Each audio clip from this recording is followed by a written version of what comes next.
Alien princess kidnapped. Earth sends one warrior to the rescue. Best HFY stories.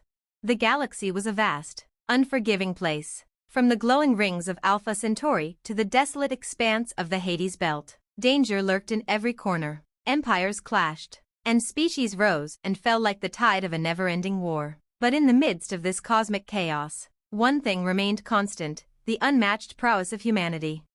The story began on the lush, green planet of Arctera, home to the peaceful and advanced Arctari, a species known for their wisdom, beauty, and grace. Princess Lyra, the heir to the throne, was beloved by her people. Her intellect, her compassion, and her dedication to peace made her an unparalleled ruler in the making. But when the vicious warlord Zalgar from the Quran Dominion, a barbaric empire of ruthless conquerors, set his sights on her, the universe trembled.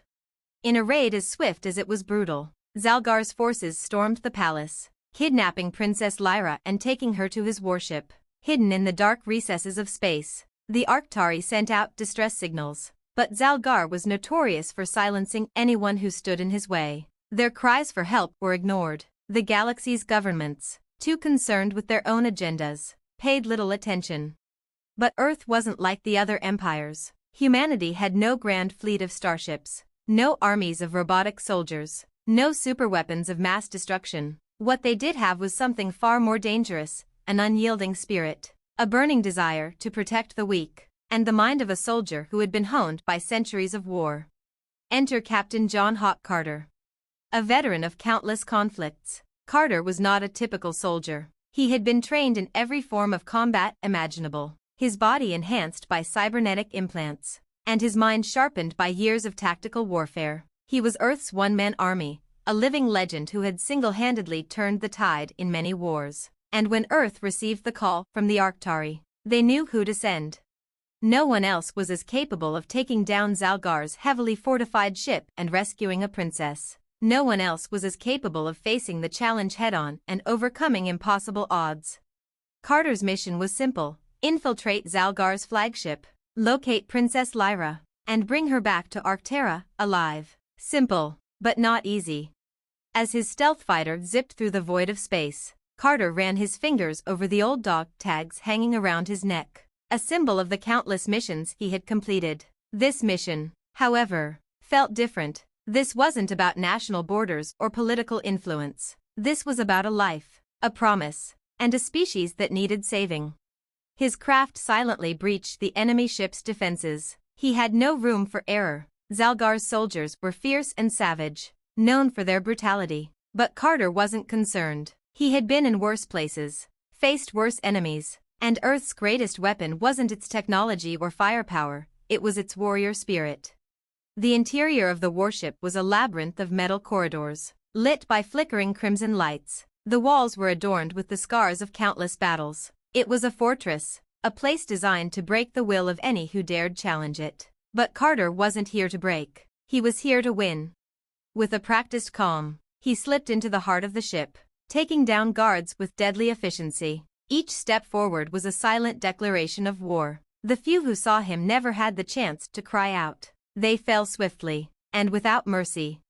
In the depths of the ship, he found the princess. Princess Lyra was locked in a high-tech cell, surrounded by layers of security. But even this wasn't a problem for Carter. His hacking skills were just as sharp as his combat abilities. Within minutes, he had the cell systems compromised, and the princess was free.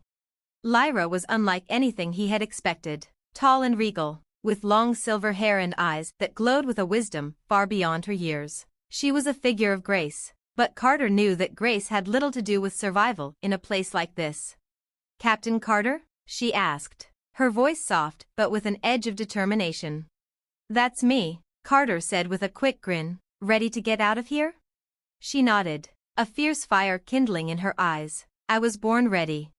But their escape wasn't going to be easy. Zalgar had already discovered the breach in his security and sent his most elite warriors to intercept them. As they raced through the halls, Carter used every ounce of his training to hold them off. He was a blur of motion, his weapons singing death, while Lyra used her keen intellect to navigate the maze-like corridors. Finally, they reached the ship's hangar, but waiting for them was Zalgar himself, towering and imposing. a creature of pure malice. His voice boomed as he stepped forward. "You think one human can defeat me?" Carter didn't respond. He simply raised his weapon, the barrel humming with energy. "I'm not alone," he muttered.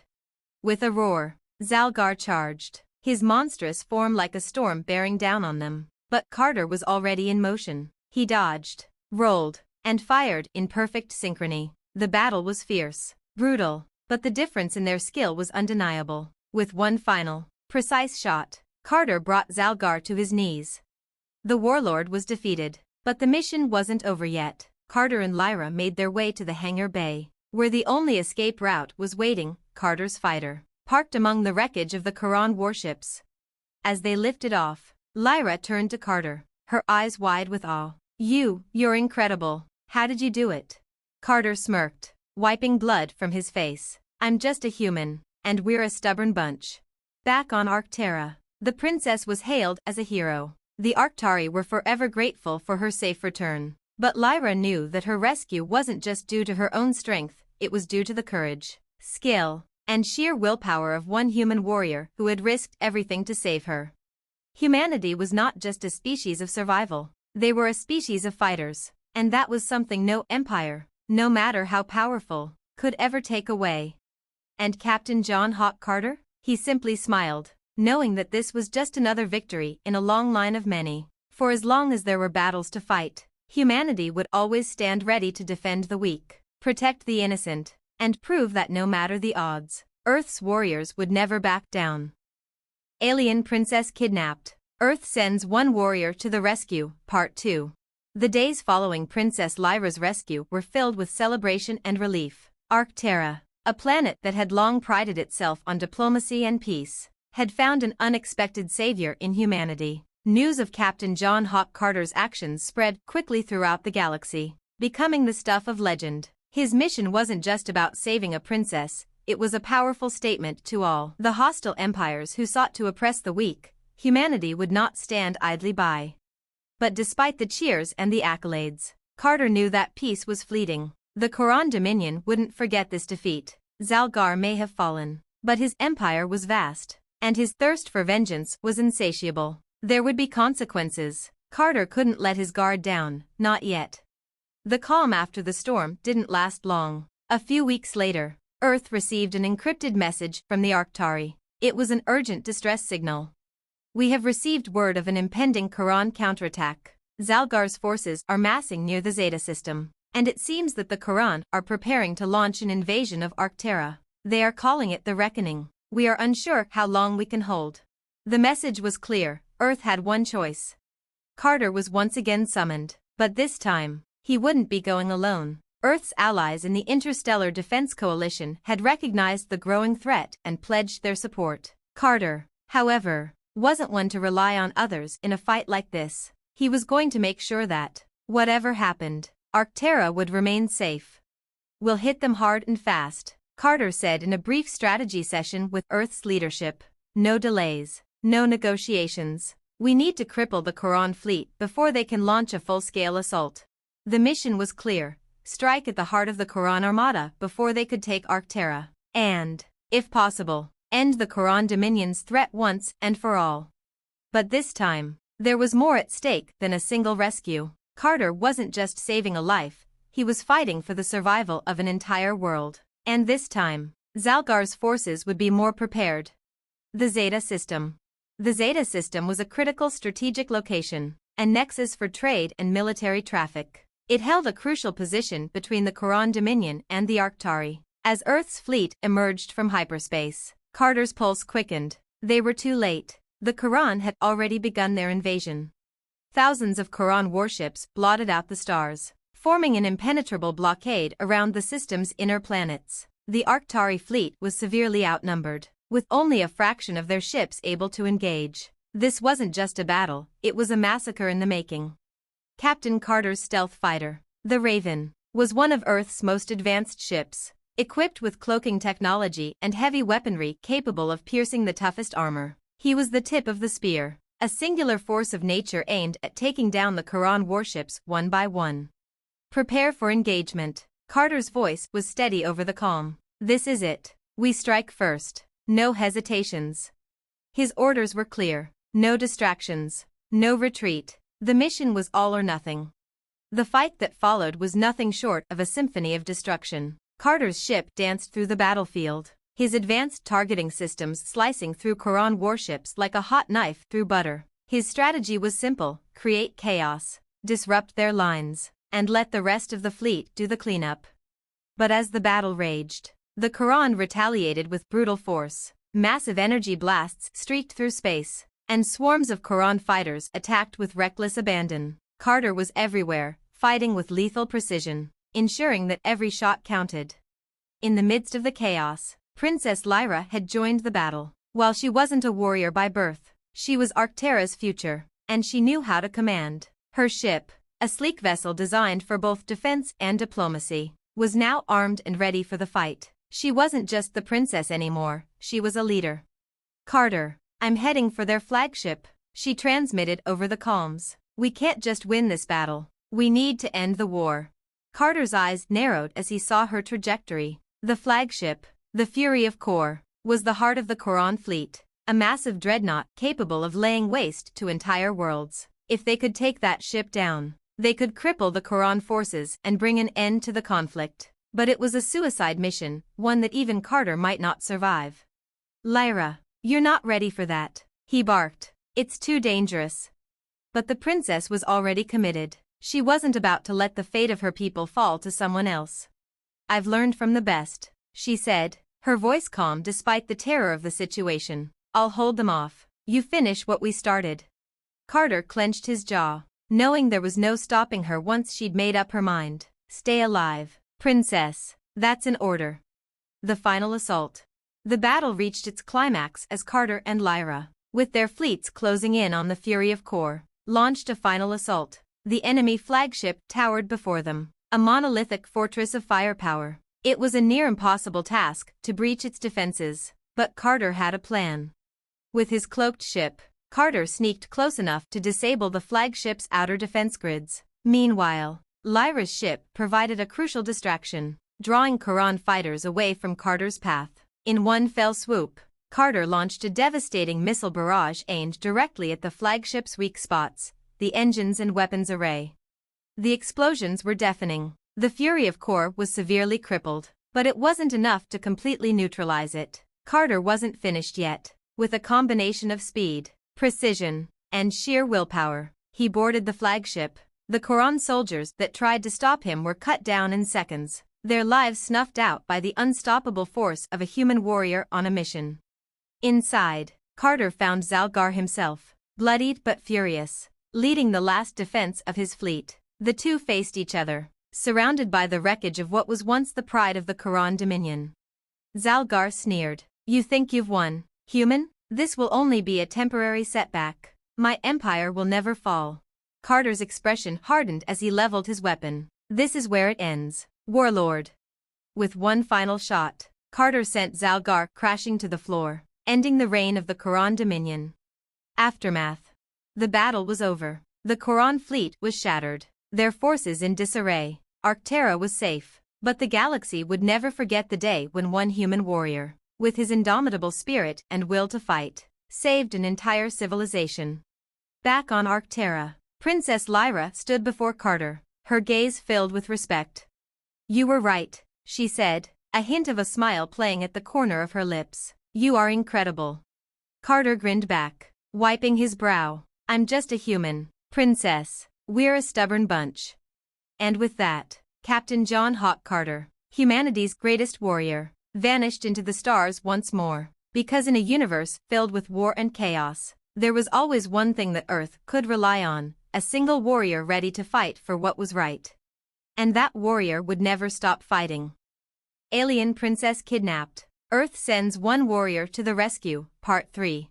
The Quran Dominion was broken, their mighty fleets shattered, their warlord defeated, and their ambitions dashed. The galaxy, for a fleeting moment, tasted peace, but as always, peace was a fragile thing. And Captain John Hawk Carter knew better than anyone that nothing was ever truly settled in the stars. After the destruction of the Fury of Kor, Princess Lyra had taken her place as the rightful leader of the Arctari. With her people safe and their future secured, She was now tasked with rebuilding a shattered world. But in the deep corners of space, other threats were stirring. The Quran were only one faction in a galaxy teeming with power-hungry empires, rogue factions, and those with their own agendas. Carter's work wasn't over. Not yet. A new threat emerges. It wasn't long after the Quran were routed that the next crisis emerged. The Talon Syndicate, a ruthless group of interstellar pirates and mercenaries, had begun raiding the outer colonies of Arctera's neighboring systems. But this wasn't just about plundering for riches. The Talon Syndicate had something far more dangerous in mind: control over the galaxy's most powerful resource, Etherium, a rare substance capable of bending the laws of physics. Etherium had been a closely guarded secret for centuries, known only to the highest echelons of the Arctari. Its power could create devastating weapons or allow ships to travel faster than the speed of light. In the wrong hands, it could mean the end of civilization as they knew it. And the Talon Syndicate was intent on claiming it. When Earth received word of this new threat, it didn't take long for the military leaders to turn to their greatest warrior. The call to action. Carter, we need you again. The voice on the call was stern, but there was no hesitation in it. It was Lyra. Since the Quran threat had been neutralized, she and Carter had developed a mutual respect for one another, understanding the importance of unity in the face of a universe full of dangers. Earth had become an ally of the Arctari, and their shared interests had created an unbreakable bond. I know, Carter replied, his voice as steady as ever. Where are we headed? Lyra's tone grew darker. The Talon Syndicate is attacking the system of Rilith. We've had reports that they're making moves on Etherium mines in the area. If they get their hands on it. Carter cut her off. They'll have the galaxy by the throat. I know. We can't let that happen. No, we won't. Lyra agreed. I'm sending everything we have. But Carter, we need you to infiltrate their base. We need someone who can get in, get the Etherium, and get out. Carter nodded even though she couldn't see him. Understood. I'll make sure they regret ever laying a hand on it. The Talon Syndicate base. The Talon Syndicate's base was located on a barren moon in the Rilith system, an isolated outpost, heavily fortified and protected by dozens of warships and fighters. Their leader, a cold and calculating individual known only as Draven, had earned a reputation as one of the most dangerous criminals in the galaxy. His forces were loyal, his tactics ruthless, and his desire for power insatiable.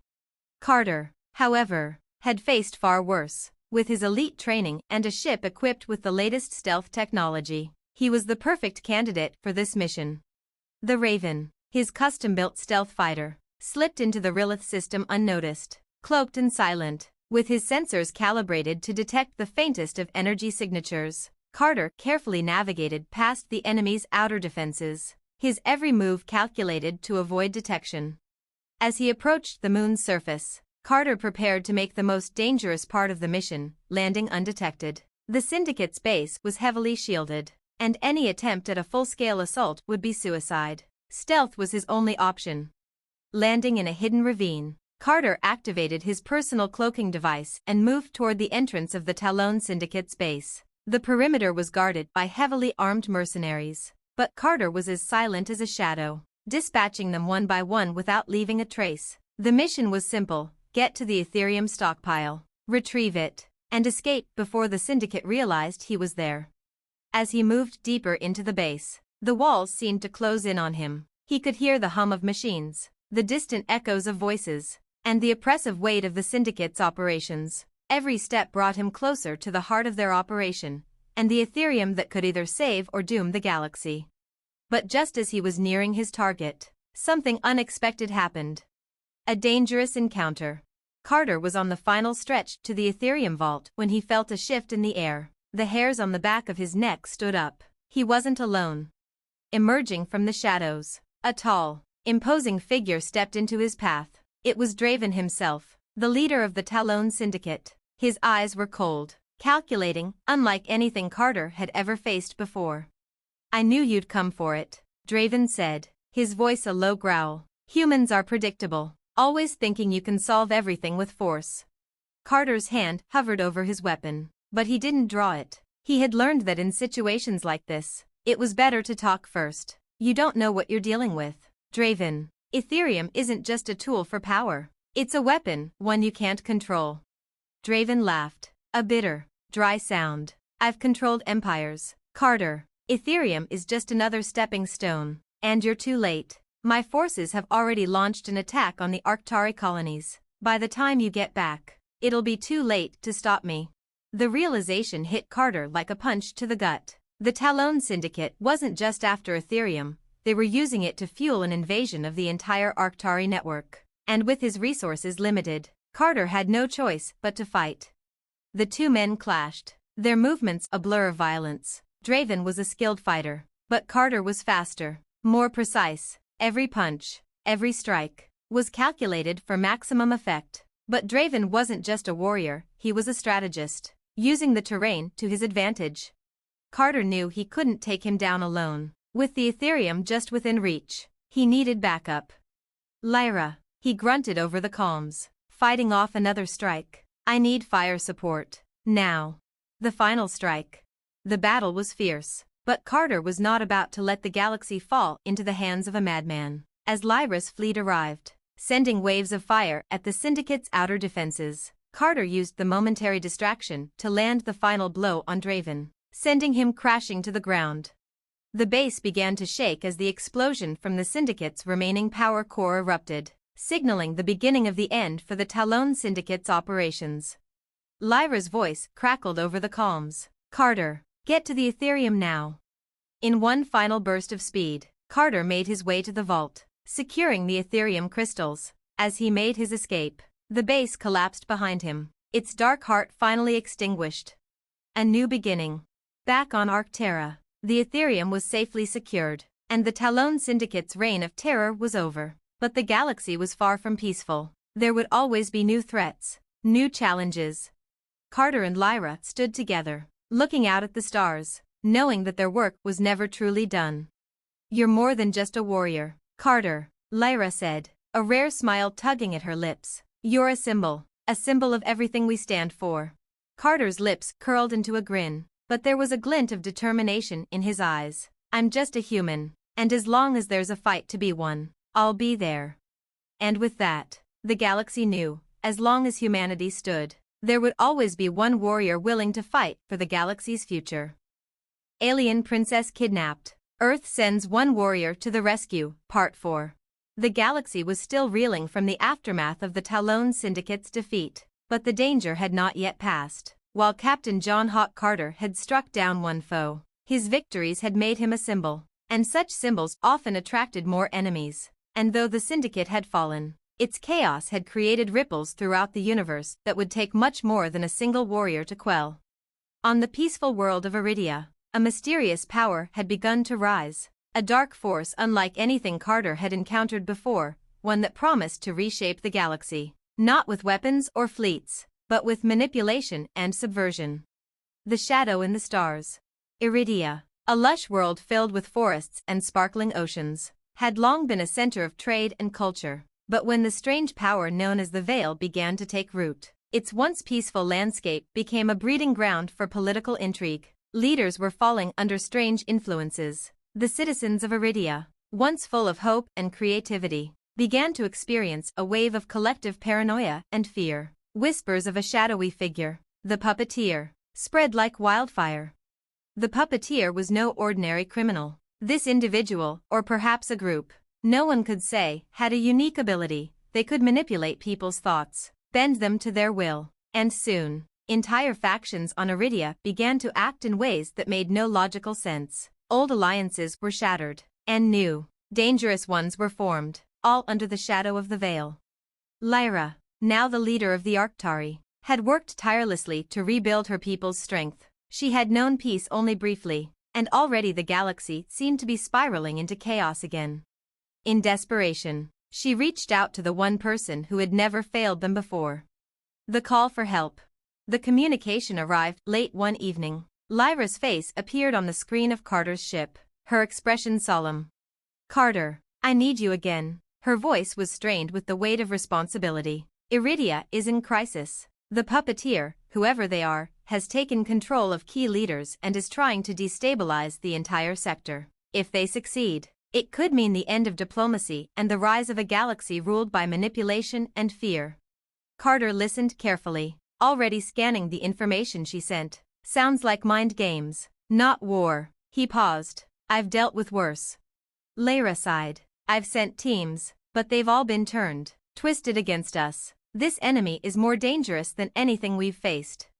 Carter's mind was already racing. A subtle kind of war. An enemy who didn't rely on brute force or weapons, but on the very hearts and minds of people. This wasn't about firepower. It was about finding the puppeteer and severing the strings. But that was going to be difficult.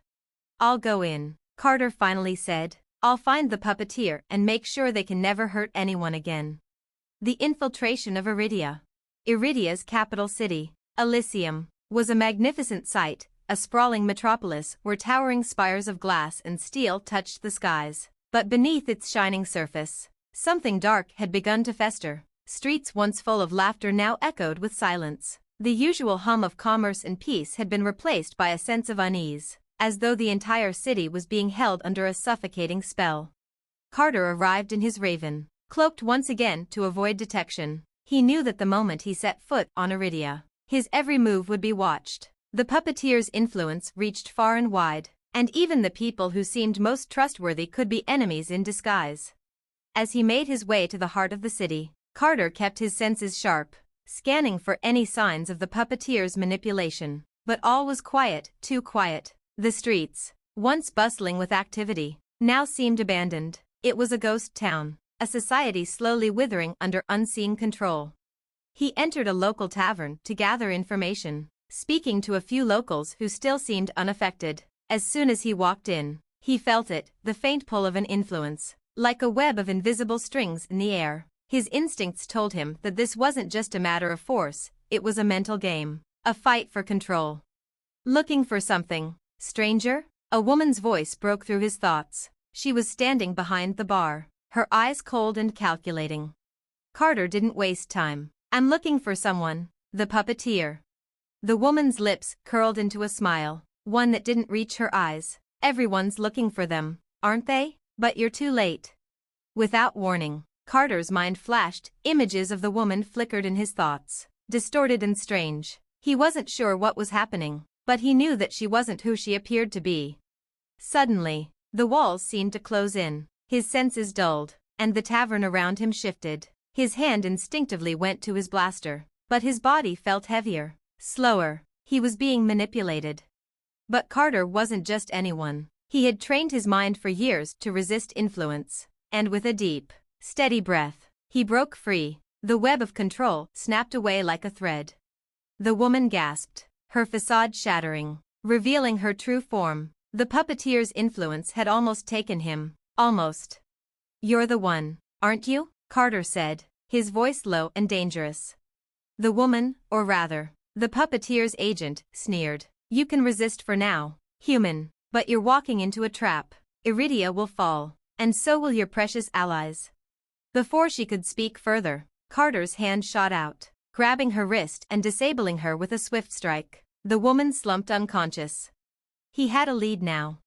The search for the puppeteer. Carter moved quickly, using his stealth to track down the source of the puppeteer's influence. He discovered that the mastermind was hiding in the Undercity, deep beneath the city's towering spires. It was a labyrinth of tunnels and old technology, where whispers were louder than screams. Every step he took, he felt the weight of unseen eyes upon him. The closer he got, the more oppressive the atmosphere became. The puppeteer had anticipated him, had known that someone like Carter would come. The final confrontation took place in a darkened chamber, deep within an ancient structure, where holographic projections filled the air. The puppeteer, finally revealed, was not a single person but an entire network of minds, all connected through an artificial intelligence known as the Veil.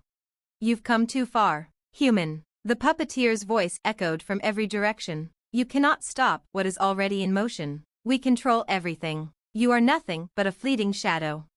But Carter, undeterred, raised his weapon. I'm not here to win. I'm here to destroy you.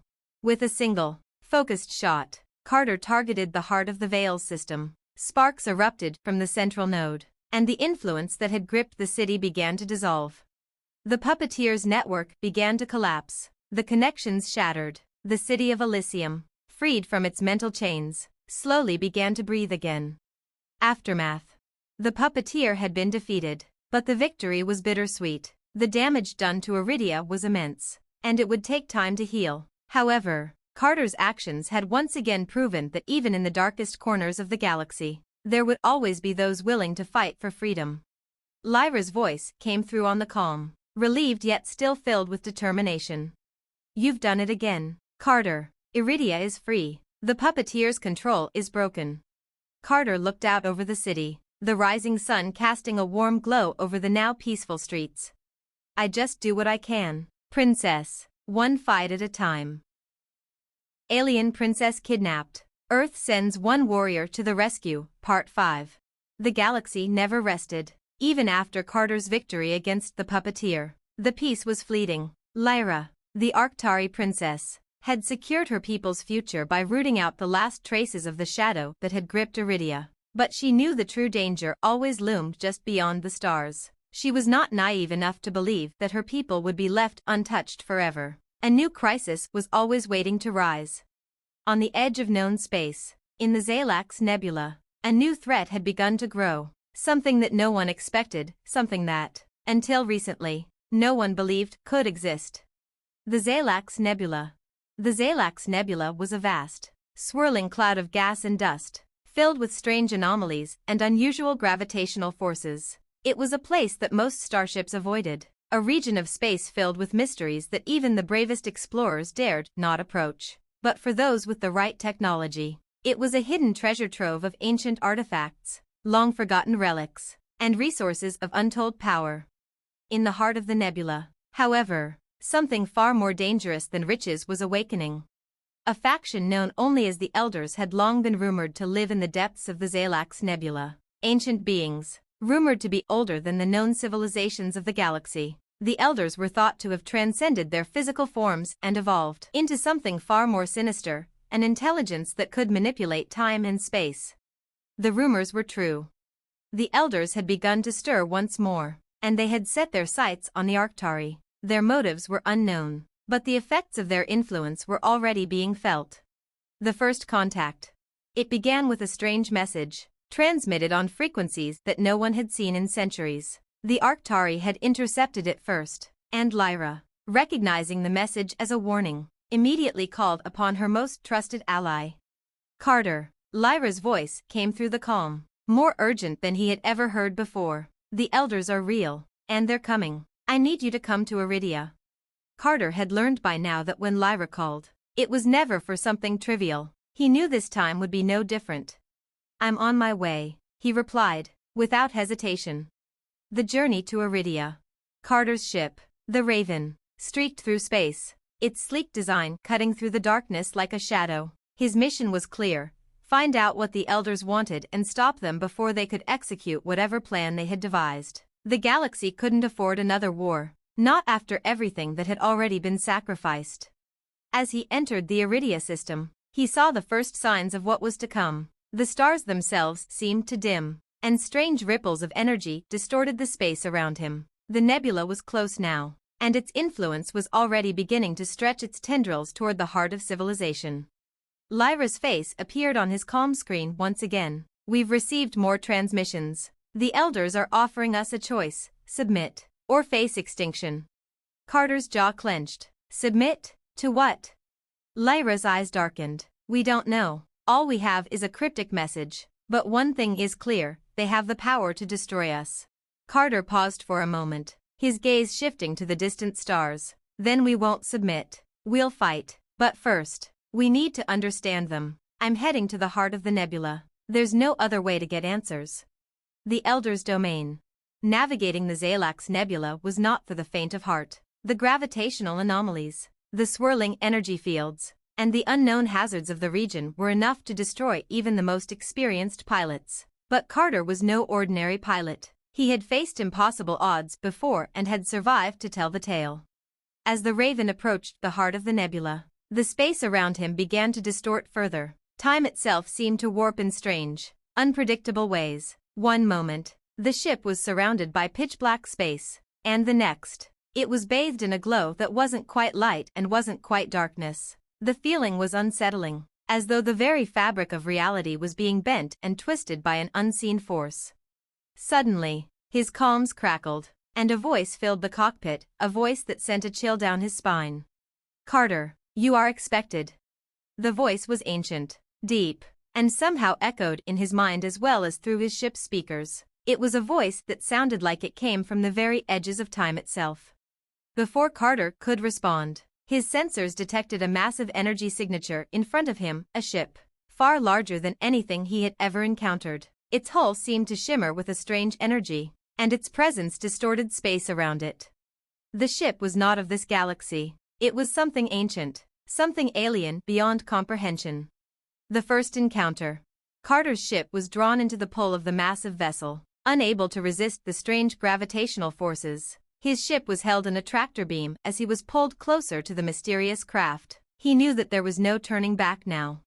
He activated his suit and prepared for the worst. "Lyra, I'm entering the vessel now," he said, his voice steady despite the tension. "If I don't make it back, you know what to do."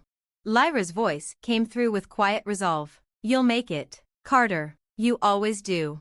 The moment he stepped into the alien ship, he was hit with an overwhelming sense of isolation. The walls of the ship were made of a material he couldn't even identify, and the air felt thick, unnaturally heavy. In the distance, he could hear something that sounded like whispers, but there was no one in sight. The elders, whatever they were, existed here in the ship, their presence suffocating the very atmosphere.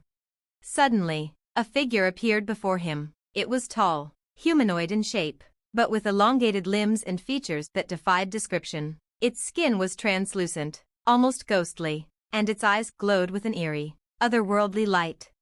"Human," the figure spoke, its voice a chorus of many. "You are the one who defies the inevitable." Carter raised his weapon, ready for whatever came next. "I defy nothing. I'm here to find out what you want." The elder's form shimmered as it moved closer, its presence filling the room. "We are the elders. We are the guardians of time and space, the architects of the universe's design. You, human, are an anomaly, an aberration that disrupts the flow of existence. We offer you the chance to cease this defiance." Carter's mind raced, but he kept his composure. "You want us to submit. You want to control everything, but I won't let you. Not now. Not ever."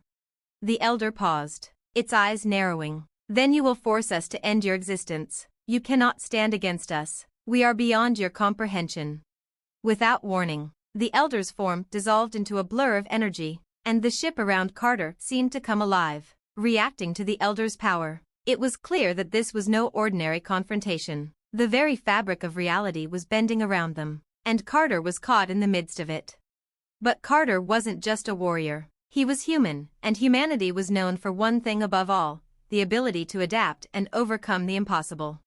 "Then let's see what happens when you face a force you've never encountered before," Carter muttered under his breath, bracing himself for the battle that would decide the fate of the galaxy. End of Part 5. Alien Princess Kidnapped. Earth Sends One Warrior to the Rescue, Part 6. The battle for the galaxy had never been this dire. Carter stood at the center of an ancient alien ship, a place where time itself bent and twisted. The elders, beings who had transcended their physical forms, were no longer simply a myth, they were real, and they were now testing humanity in ways no one could have anticipated. With each second, the ship around him seemed to pulse with energy, the air thick with the weight of the elder's power. Carter's heart pounded as his mind raced, searching for a way to outsmart beings who had existed longer than human history could even fathom. He steadied his breath and focused, knowing that if he faltered, this might be the end of everything. The trial of time. The elder before him, the one who had spoken, continued to shimmer in and out of reality. Its form was both terrifying and fascinating, a being made of light and shadow that seemed to exist beyond the normal laws of physics. "You, human, are nothing. You cannot comprehend what we are. The galaxies you know are nothing more than a fleeting moment to us. And yet, you persist. You defy the natural order." Carter's blaster was drawn, but he knew this wasn't a fight that could be won with conventional weapons. His mind was his only true weapon now. "You think you know everything," Carter said, his voice steady. But the one thing you're forgetting is that humans are the most unpredictable force in the universe. And that's what's going to make the difference. The elder's form flickered, and its voice deepened with ancient rage. You dare challenge us? We who have shaped the universe. Whose will bends the very fabric of time. You cannot win. The universe is ours to control. The walls around Carter began to pulse with energy, and suddenly, the ship itself began to twist. Time seemed to fragment and break apart, futures collided with the present, and the past threatened to consume him. He saw flashes, images of different timelines, realities, and possibilities, all merging into one chaotic storm. Carter's instincts kicked in. The elders might control time, but they didn't understand the human mind. While they could bend the flow of events, they had no idea how to deal with the sheer unpredictability that came with humanity's capacity for free will. You think you can crush me with time? Carter said as he stepped into the disorienting blur of past and future. Time is my ally, not my enemy.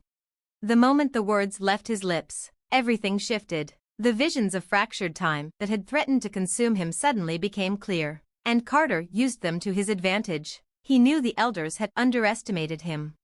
The power of the human will. Carter's thoughts raced faster than the ship's unpredictable time loops. He focused on a single point, the present, and through sheer will, forced the ship's distortions back. For a moment, the ship stopped shifting, the vision of multiple realities fading. The elder, seemingly surprised, hesitated for just an instant. That's all Carter needed. He fired his blaster directly at the central node of the ship, where the elder's influence had concentrated, destabilizing the time anomalies. The energy exploded in a cascade of light, and the elder before him screamed, its form flickering and distorting. You cannot. But Carter wasn't finished. He pushed forward, into the heart of the ship's command center, where the elder's consciousness seemed to emanate. The walls hummed with energy, but now it was different, fragile, unstable. Carter could feel it. He had pierced the elder's veil of control. I'm not here to destroy you, Carter said, his voice calm but filled with unwavering resolve. I'm here to show you that no one controls humanity, not even you. With a swift motion, he activated the ship's self-destruct sequence. The ancient vessel began to tremble as alarms blared. The elder's voice rang out one last time, not in anger, but in a tone Carter could almost recognize as fear. You will regret this. This is not over. But Carter already knew it was. The elder's ship crumbled around him as he raced toward the Raven, narrowly escaping the collapse of the ancient craft. The fabric of time twisted in on itself, but Carter's ship was beyond the reach of their influence. The return to Iridia. As the Raven emerged from the nebula's distorted space, the destruction of the elder ship behind him was complete. The time warping stopped, and the stars that had once seemed distant and unreachable now appeared clear once again. Carter's pulse quickened, but this time, it was not out of fear. It was the adrenaline of a hard-fought victory. Lyra's voice crackled over the calm. Carter, what happened? The elders, the anomaly, is it over? Carter exhaled deeply, his hands still steady on the controls. It's over. They underestimated us. We're not just survivors, we're fighters, and no one controls us. He guided the Raven back toward Iridia, where Lyra was waiting. Though the fight was over, Carter knew that it wasn't just about the battles won, but about what was at stake for the future of the galaxy. The elders might have tried to manipulate time, to control fate itself, but they couldn't account for the one thing they couldn't predict, the resilience of humanity. A new beginning. On the surface of Iridia, the people celebrated. The crisis had been averted, and the galaxy was safe for now. But Carter knew that peace was only temporary. As long as there were threats like the elders in the universe, there would always be someone willing to rise up against them. Lyra met him in the capital, her eyes filled with both gratitude and determination. You've saved us, Carter. Iridia owes you everything. Carter shook his head. No one owes anyone. We're all just fighting for a better tomorrow. I'm just doing my part. Lyra smiled. Your part is more than anyone else's. You've shown the galaxy what it means to be human, to stand against the impossible and come out on top. He looked toward the horizon, where the stars glimmered with the promise of new adventures. Humanity's strength isn't in numbers or firepower, it's in the will to keep fighting, no matter how impossible it seems. Lyra placed a hand on his shoulder. her voice filled with quiet pride. And that is why you will always be the one to lead us through the dark times. Carter looked back at her, a smirk playing on his lips. I don't lead, princess. I just keep moving forward. And with that, they turned toward the future. Because no matter the galaxy's challenges, Earth's warrior was always ready for whatever came next. End of Part 6.